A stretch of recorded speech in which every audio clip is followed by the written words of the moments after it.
Series start करने जा रहे हैं जिसमें हम हर एक चैप्टर को बहुत ही कम टाइम में कवर करेंगे बेस्ट पॉसिबल एनिमेशन के अंदर, ताकि आपको सब कुछ अच्छे से समझ आ सके और आप लोगों की प्रिपरेशन अच्छे से हो सके बोर्ड एग्जाम के लिए, वो भी काफ़ी कम टाइम में।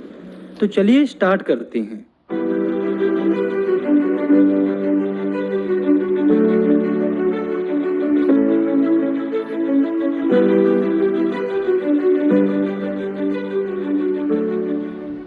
तो आज की वीडियो में हम पढ़ने वाले हैं क्लास 10th की साइंस के पहले चैप्टर को, जो कि है केमिकल रिएक्शन एंड इक्वेशंस। तो देखिए, हमारे चैप्टर की शुरुआत होती है चेंजेस से। तो हमें हमारे आसपास डेली लाइफ में काफ़ी सारे चेंजेस देखने को मिलते हैं, जिसमें से कुछ चेंजेस फिजिकल होते हैं और कुछ केमिकल। इन चेंजेस में मेन डिफरेंस ये होता है कि जो फिजिकल चेंजेस होते हैं वो रिवर्सिबल होते हैं, जैसे कि पानी का जमना, बर्फ़ का पिघलना। और जो केमिकल चेंज होते हैं वो रिवर्सिबल नहीं होते, मतलब कि ये एक बार हो जाते हैं तो ये दोबारा से रिवर्स नहीं होते। For example rusting of iron, तो जब लोहे पर जंग लग जाती है और वो खराब हो जाता है तो वो दोबारा से सही नहीं हो पाता है, क्योंकि केमिकल रिएक्शन रिवर्सिबल नहीं होती है। तो आप लोगों को ज़्यादा कन्फ्यूज़न नहीं पालना है, चीज़ों को सिंपली समझना है कि जो फिजिकल चेंजेस होते हैं उनकी वजह से फिजिकल रिएक्शन होती है, और जो केमिकल चेंजेस होते हैं उनकी वजह से केमिकल रिएक्शन होती है। तो किसी भी केमिकल रिएक्शन में दो मेन पार्ट्स होते हैं, रिएक्टेंट्स और प्रोडक्ट्स। रिएक्टेंट्स उन सब्सटेंस को कहा जाता है जो कि केमिकल रिएक्शन में पार्ट लेते हैं, जबकि प्रोडक्ट वो सब्सटेंस होता है जो कि केमिकल रिएक्शन में फॉर्म होता है। केमिकल रिएक्शन को समझने से ये दोनों टर्म हमें और अच्छे से समझ में आ जाएंगे। तो केमिकल रिएक्शन एक ऐसी प्रोसेस होती है जिसमें एक या उससे ज़्यादा सब्सटेंस, जिन्हें रिएक्टेंट्स कहा जाता है, वो कन्वर्ट हो जाती हैं एक या उससे ज़्यादा डिफरेंट सब्सटेंस में, जिन्हें प्रोडक्ट्स कहा जाता है। तो कहने का मतलब है कि केमिकल रिएक्शन में जो रिएक्टेंट्स होते हैं वो प्रोडक्ट में कन्वर्ट हो जाते हैं। फॉर एग्जाम्पल हाइड्रोजन और ऑक्सीजन मिलकर H2 यानी कि वाटर फॉर्म कर रहा है। तो इस रिएक्शन में ये जो हाइड्रोजन और ऑक्सीजन है वो रिएक्टेंट है, क्योंकि हाइड्रोजन और ऑक्सीजन ही रिएक्शन में पार्ट ले रहे हैं, और जो H2O है वो प्रोडक्ट है, क्योंकि H2O ही रिएक्शन में फॉर्म हो रहा है। तो केमिकल रिएक्शन के बारे में समझने के बाद अब हमें ये देखना है कि केमिकल रिएक्शन के दौरान हमें क्या क्या चेंजेस देखने को मिलते हैं। तो जब भी केमिकल रिएक्शन होती है तो हमें रिएक्टेंट और प्रोडक्ट्स की स्टेट में चेंज देखने को मिल सकता है, या उनके कलर में चेंज देखने को मिल सकता है। इसके साथ हमें टेम्परेचर में भी चेंज देखने को मिल सकता है, और गैस भी निकलती हुई दिख सकती है, और केमिकल रिएक्शन के अंदर ही हमें प्रेसिपिटेट भी फॉर्म होते हुए दिख सकता है। तो केमिकल रिएक्शन में हमें ये कुछ चेंजेस देखने को मिल सकते हैं। तो आगे हमें समझना है केमिकल इक्वेशंस को। तो इसमें पहले हम देखेंगे कि केमिकल इक्वेशंस क्या होती हैं, फिर हम देखेंगे कि हम इन्हें बैलेंस क्यों करते हैं, हमें क्या ज़रूरत पड़ती है इनको बैलेंस करने की, और लास्ट में हम देखेंगे कि हम केमिकल इक्वेशंस को कैसे बैलेंस करते हैं। तो पहले हम देखते हैं कि केमिकल इक्वेशन क्या होती हैं। तो केमिकल इक्वेशन सिंबॉलिक रिप्रेजेंटेशन होती हैं केमिकल रिएक्शन की सिंबल्स और फॉर्मूले के साथ, यानी कि केमिकल रिएक्शन को उनके सिंबल्स और फॉर्मूले के फॉर्म में लिखने को ही केमिकल इक्वेशन कहा जाता है। फॉर एग्जाम्पल कार्बन और ऑक्सीजन मिलकर कार्बन डाइऑक्साइड फॉर्म करते हैं। तो आप देखिए कि इस रिएक्शन को सिंबल्स के फॉर्म में इस तरह से रिप्रेजेंट किया जाता है, और इसी रिप्रेजेंटेशन को हम केमिकल इक्वेशन कहते हैं। ये जो केमिकल इक्वेशंस होती हैं इनको लिखने का भी एक तरीका होता है, जिसमें जो रिएक्टेंट्स होते हैं उन्हें लेफ्ट साइड में लिखा जाता है, और जो प्रोडक्ट्स होते हैं उन्हें राइट साइड में लिखा जाता है, जैसा कि आप इस रिएक्शन में देख सकते हैं। आगे हमें देखना है बैलेंस्ड केमिकल इक्वेशन को। तो बैलेंस्ड केमिकल इक्वेशन वो इक्वेशन होती है जिसके अंदर रिएक्टेंट और प्रोडक्ट्स के अंदर, यानी कि लेफ्ट साइड और राइट साइड दोनों में एटम्स का जो नंबर है वो सेम होता है। नेक्स्ट हमें ये देखना है कि why do we need to balance chemical equation, यानी कि हमें केमिकल इक्वेशन को बैलेंस करने की ज़रूरत क्यों पड़ती है।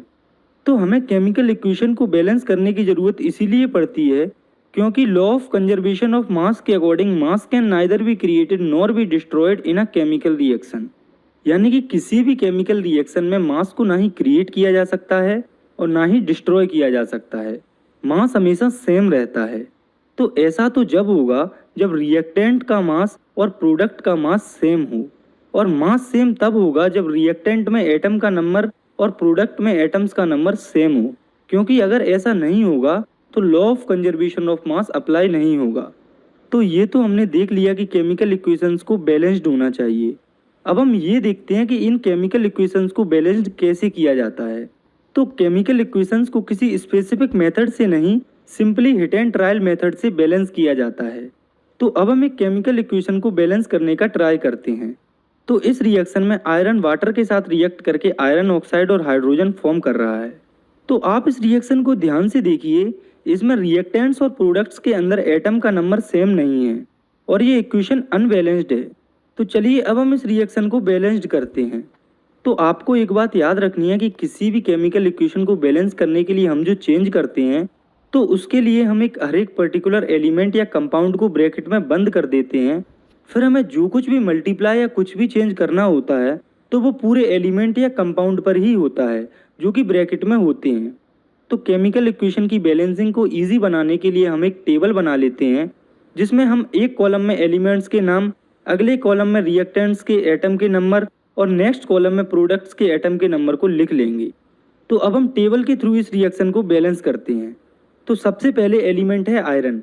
तो आयरन के रिएक्टेंट में एक एटम है और प्रोडक्ट में आप देखिए 3 एटम है। दूसरा एलिमेंट है हाइड्रोजन। हाइड्रोजन के रिएक्टेंट में 2 एटम है और इधर प्रोडक्ट के हाइड्रोजन में भी 2 ही एटम हैं। और तीसरा एलिमेंट है ऑक्सीजन।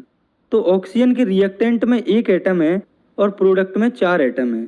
तो इस टेबल में पहले है आयरन।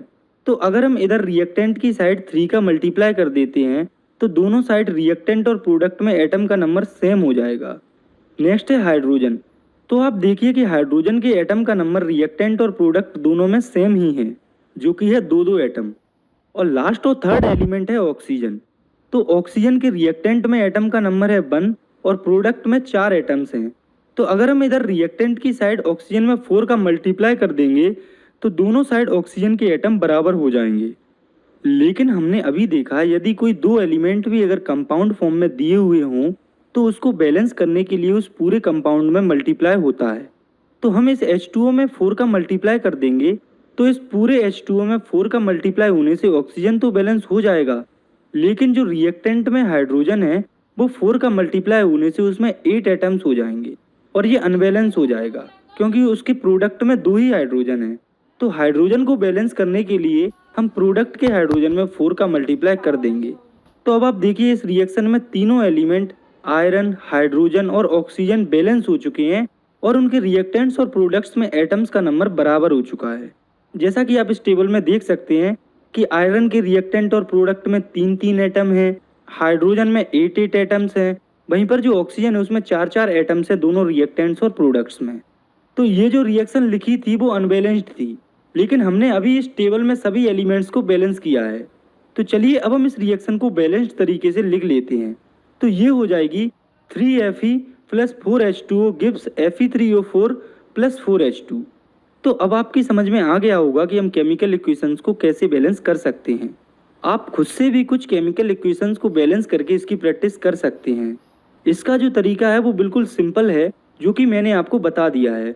आपको एक टेबल फॉर्म करना है और किसी भी तरीके से रिएक्टेंट्स और प्रोडक्ट्स में एटम्स के नंबर को सेम करना है। आगे हमें समझना हमारे अगले टॉपिक को, जो कि है टाइप्स ऑफ केमिकल रिएक्शंस। तो केमिकल रिएक्शंस बेसिकली 6 टाइप की होती हैं, जो कि है combination reaction, decomposition reaction, displacement reaction, double displacement reaction, oxidation and reduction reaction and exothermic and endothermic reaction. तो अब हम एक एक करके इन सभी रिएक्शंस को इनके एग्जाम्पल्स के साथ समझेंगे। तो शुरुआत करते हैं कॉम्बिनेशन रिएक्शन से।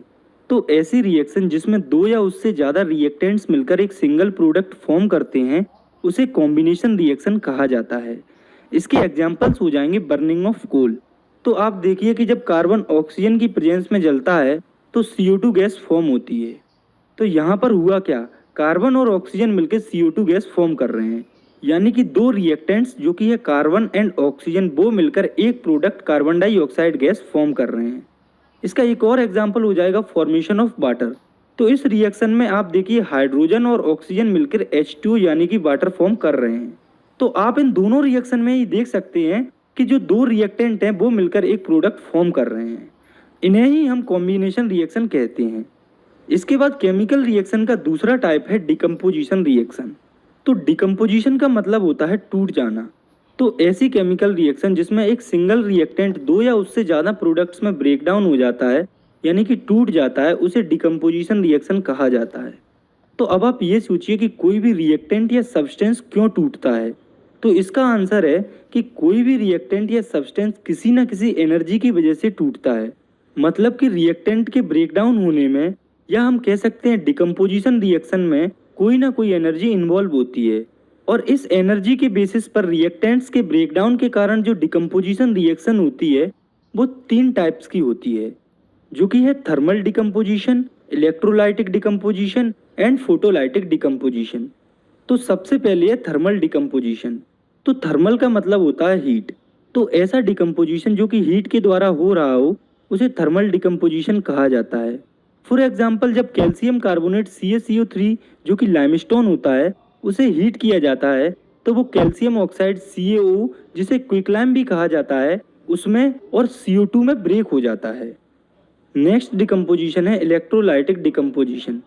तो ऐसा डिकम्पोजिशन जो कि इलेक्ट्रिसिटी के थ्रू होता है उसे इलेक्ट्रोलाइटिक डिकम्पोजिशन कहा जाता है। फॉर एग्जाम्पल, जब H2 यानी कि वाटर से इलेक्ट्रिसिटी पास होती है तो उसमें जो H2O होता है वो हाइड्रोजन और ऑक्सीजन में ब्रेक हो जाता है।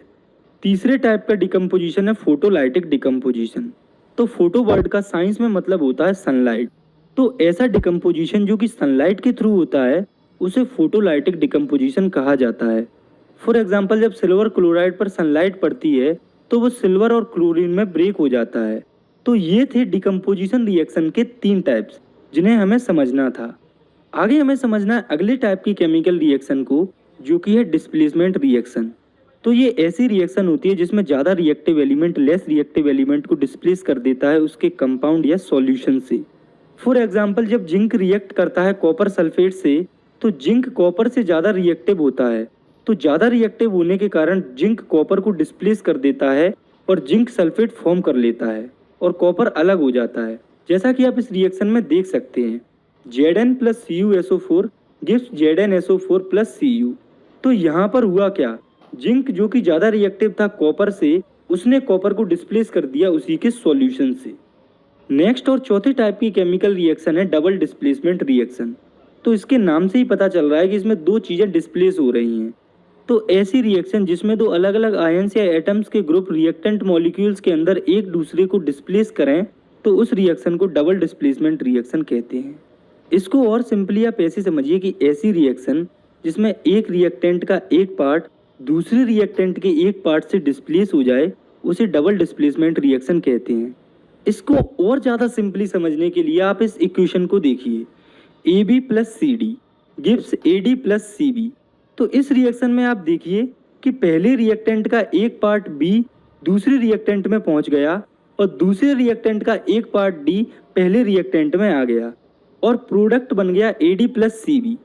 तो कहने का मतलब है कि ऐसी रिएक्शन जिसमें 2 आयंस या 2 एटम्स का डिस्प्लेसमेंट हो उसे हम डबल डिस्प्लेसमेंट रिएक्शन कहते हैं। तो ये तो एग्जाम्पल आपको समझाने के लिए था। इसका रियल एग्जाम्पल हो जाएगा Na2SO4 जो कि होता है सोडियम सल्फेट प्लस BaCl2 जो कि होता है बेरियम क्लोराइड। तो जब सोडियम सल्फेट और बेरियम क्लोराइड की रिएक्शन होती है तो सोडियम बेरियम क्लोराइड से बेरियम को डिस्प्लेस करता है और बेरियम सोडियम सल्फेट से सोडियम को डिस्प्लेस करता है। तो BaSO4 बेरियम सल्फेट और NaCl sodium chloride as a product form होते हैं।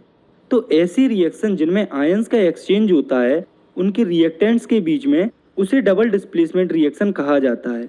और ये जो जितनी भी डबल डिस्प्लेसमेंट रिएक्शन होती हैं उनमें मोस्टली सभी में प्रेसिपिटेट फॉर्म होता है। आगे हमें समझना है 5वीं केमिकल रिएक्शन को, जो कि है ऑक्सीडेशन एंड रिडक्शन रिएक्शन। तो ऑक्सीडेशन और रिडक्शन को हम सेपरेटली समझेंगे। तो पहले है ऑक्सीडेशन रिएक्शन। तो ऑक्सीडेशन एक ऐसी रिएक्शन होती है जिसमें ऑक्सीजन ऐड हो रहा हो, या फिर ऐसी रिएक्शन जिसमें से हाइड्रोजन रिमूव हो रहा हो, या फिर ऐसी रिएक्शन जिसमें इलेक्ट्रॉन लूज हो रहे हों। तो किसी भी रिएक्शन में ऑक्सीजन का ऐड होना या हाइड्रोजन का रिमूव होना या फिर इलेक्ट्रॉन का लॉस किसी भी रिएक्शन से उसे ऑक्सीडेशन रिएक्शन कहा जाता है। For example, carbon + oxygen gives carbon dioxide. तो आप देखिए ये रिएक्शन ऑक्सीडेशन रिएक्शन है क्योंकि इसमें ऑक्सीजन ऐड हो रहा है। इसके बाद आप इस रिएक्शन को देखिए, इसमें हाइड्रोजन सल्फाइड रिएक्ट कर रहा है ऑक्सीजन के साथ और वाटर और सल्फर फॉर्म हो रहा है। तो ये रिएक्शन भी ऑक्सीडेशन रिएक्शन है, क्योंकि इसमें हाइड्रोजन सल्फाइड से हाइड्रोजन लूज हो रहा है। और इस रिएक्शन को भी आप देखिए, इसमें जिंक से 2 इलेक्ट्रॉन लूज हो रहे हैं और जिंक पर 2 पॉजिटिव साइन आ रहा है। ये रिएक्शन भी ऑक्सीडेशन रिएक्शन है, क्योंकि इस रिएक्शन में इलेक्ट्रॉन लूज हो रहे हैं। ऑक्सीडेशन के बाद अब हमें समझना है रिडक्शन रिएक्शन को। तो रिडक्शन रिएक्शन ऑक्सीडेशन की बिल्कुल अपोजिट होती है। तो रिडक्शन होती है ऐसी रिएक्शन या ऐसी प्रोसेस जिसमें ऑक्सीजन रिमूव हो रहा हो या फिर हाइड्रोजन ऐड हो रहा हो या फिर ऐसी प्रोसेस जिसमें इलेक्ट्रॉन गेन हो रहे हों। तो आप इन डेफिनेशन से समझ सकते हैं कि ऑक्सीडेशन और रिडक्शन रिएक्शन एक दूसरे की बिल्कुल अपोजिट होती हैं। फॉर एग्जाम्पल, जब पोटेशियम क्लोराइड KClO3 टूट जाता है पोटेशियम क्लोराइड KCl और ऑक्सीजन में, तो ये जो रिएक्शन है वो रिडक्शन रिएक्शन है, क्योंकि इसमें आप देखिए ऑक्सीजन रिमूव हो रहा है। एक रिएक्शन है कि जब सोडियम रिएक्ट करता है हाइड्रोजन के साथ तो सोडियम हाइड्राइड फॉर्म होता है।